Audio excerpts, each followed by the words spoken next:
अस्सलाम वालेकुम रहमतुल्लाहि व बरकातुहू। आज के लेक्चर में हम देखेंगे मल्टीलिंग्विज्म इन इंडिया। ये टॉपिक जो है इंशाल्लाह हम कवर करेंगे, ठीक है। तो इसके अंदर ये चीज़ें हैं कि India is a society where a number of language are spoken. ये इंडिया एक ऐसी सोसाइटी है जहाँ पे कई लैंग्वेजेस जो है बोली जाती है अलग अलग स्टेट में, ठीक है।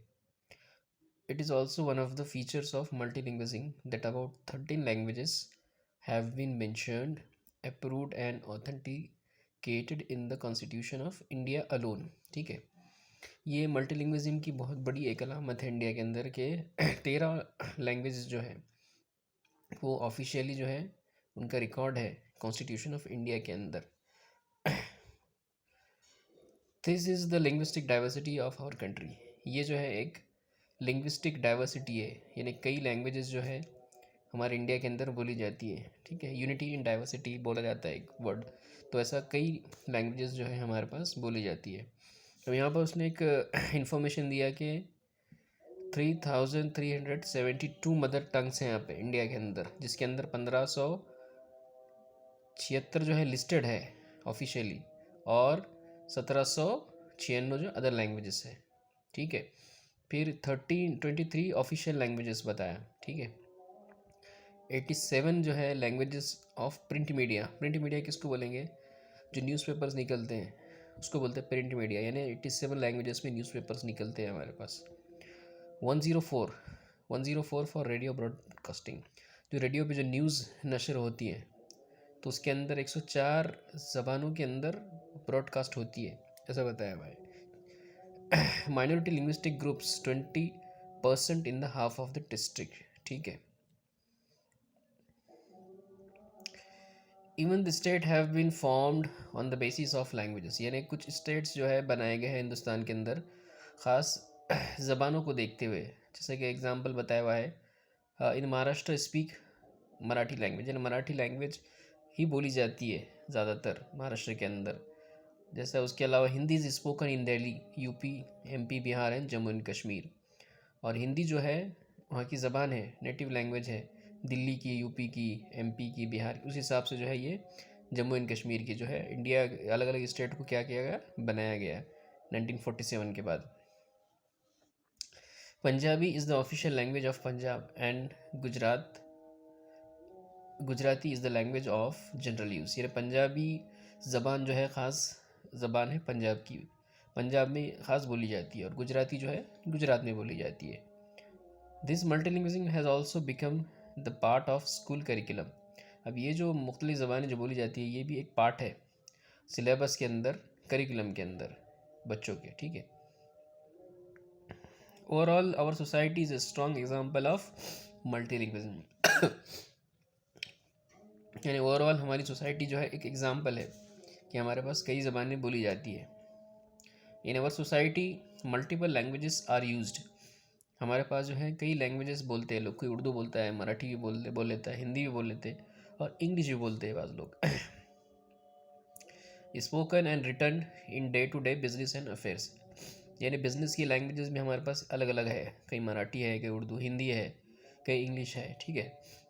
This is why India is considered to be the largest country in the world with so much linguistic diversity.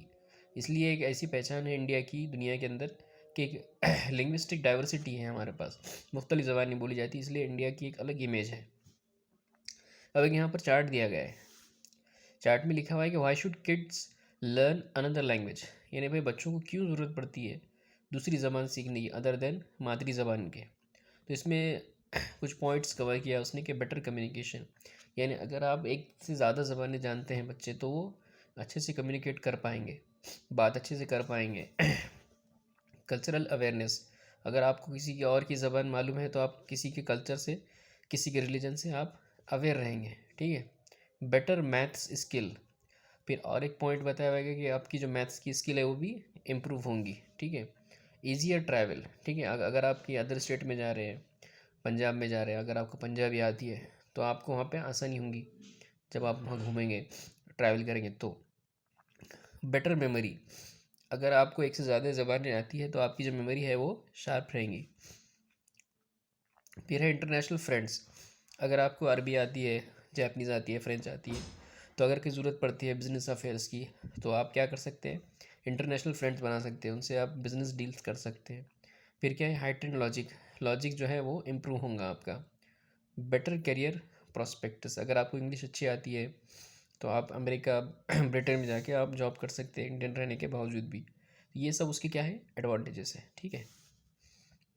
अब देखेंगे next topic, going by the about definition. Now we have look at the present scenario. Scenario बोले तो सूरत हाल of teaching of English as a first, second और third language. English is taught only in convent और English medium schools as a first language in Maharashtra और elsewhere in India. Convent schools जो होते हैं वहाँ पे सिर्फ इंग्लिश टॉट की जाती है, उनका मीडियम ऑफ इंस्ट्रक्शन, हिदायत देने का, ओवरऑल कम्युनिकेशन, सब सब्जेक्ट जो होते हैं कॉन्वेंट मीडियम में, इंग्लिश मीडियम में होते हैं।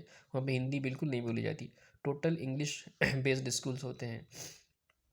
All the subject are taught in English in this school. The student do not have any option other than learning of all subject in English. बच्चों के पास कोई ऑप्शन नहीं होता, सब सब्जेक्ट जो है हिस्ट्री जोग्राफी उनको इंग्लिश में ही समझना पड़ती है और इंग्लिश में ही पेपर देना पड़ते हैं उनको। In these schools it is compulsory for them to speak and communicate in English. उनके पास कॉन्वेंट स्कूल में ज़रूरी होता है कि आप इंग्लिश में ही बातचीत करें, टीचर्स भी बच्चों से, बच्चे भी टीचर से। Even in Maharashtra there is a large number of schools where in medium instruction is English. Maharashtra के अंदर भी ऐसे कई स्कूल है जहाँ पे मीडियम ऑफ इंस्ट्रक्शन जो रहता इंग्लिश रहता। It has become the trend in the middle, upper middle and the higher classes of the society to educate their children in English medium schools which are supposed to give quality education. ऐसा बोला जाता है कि महाराष्ट्र के अंदर भी ऐसे कई स्कूल्स आ गए हैं जहाँ पे माँ बाप को लगता है कि इंग्लिश स्कूल में पढ़ने के बाद बच्चों को क्वालिटी एजुकेशन मिलेंगी। We also have schools where in English is taught as a second language. हमारे पास ऐसे भी स्कूल है जहाँ पे English as a second language बोल के पढ़ाया जाता है। There are schools where Hindi is a native language of people, जहाँ पे हिंदी जो है नेटिव लैंग्वेज है। In the state where Hindi which happens to be the national language of union of India is taught first और द नेटिव लैंग्वेज। इंडिया के अंदर, India की जो ज़बान है ऑफिशियल नेशनल लैंग्वेज जो है हमारी, वो हिंदी है। English is taught as the second language, और कई जगह पे इंग्लिश सेकेंड लैंग्वेज के तौर पे भी पढ़ाई जाती है। सम of these states are Uttar Pradesh, Madhya Pradesh, Chhattisgarh, Bihar, Uttarakhand, Jharkhand, Rajasthan और हरियाणा के अंदर सेकेंड लैंग्वेज बोल के इंग्लिश पढ़ाई जाती है। But it is an irony that in these cities states most elementary school do not prefer to take English as a second और थर्ड लैंग्वेज। लेकिन फिर भी कुछ लोग स्कूल्स डरते हैं इंग्लिश एज अ सेकेंड और थर्ड लैंग्वेज लेने के लिए। In Maharashtra we have many schools where English is taught as a second language. लेकिन महाराष्ट्र के अंदर ऐसे कई स्कूल्स हैं जहाँ पे English as a second language बोल के पढ़ाई जाती है। As for the third language, most of the school in Maharashtra have English as a third language. ऐसे कई स्कूल्स हैं महाराष्ट्र में जहाँ पे English as a third language पढ़ाई जाती है, Urdu, Marathi, English. In this school the first language is always native language और मदर टंग। ये स्कूल, ऐसे स्कूलों के अंदर जो उनकी पहली ज़बान होती है फर्स्ट लैंग्वेज, वो उनकी मादरी ज़बान होती है, जैसे उर्दू अपने लिए है, ठीक है। Second language is either regional और नेशनल लैंग्वेज और कंपोजिट ऑफ बोथ। और सेकेंड लैंग्वेज क्या होती है, मराठी होती है या हिंदी होती है। And third language is English, और थर्ड लैंग्वेज क्या होती है, इंग्लिश होती है। Therefore teaching of all three languages by the following three triangle formula. तो ये कौन सा फार्मूला है, ये थ्री ट्रायंगल फार्मूला के तरफ ही टीचिंग ये जो है तरफ उसके चलते रहता है। ये उर्दू, मराठी, इंग्लिश, ऐसे हिसाब से ये जो ट्रायंगल है ये चलते रहता है। Three language formula is a predominant factor in our education system. ये हमारे एजुकेशन सिस्टम का एक प्रीडोमिनेंट फैक्टर है, मेन पॉइंट है थ्री लैंग्वेज फार्मूला, ठीक है, ओके।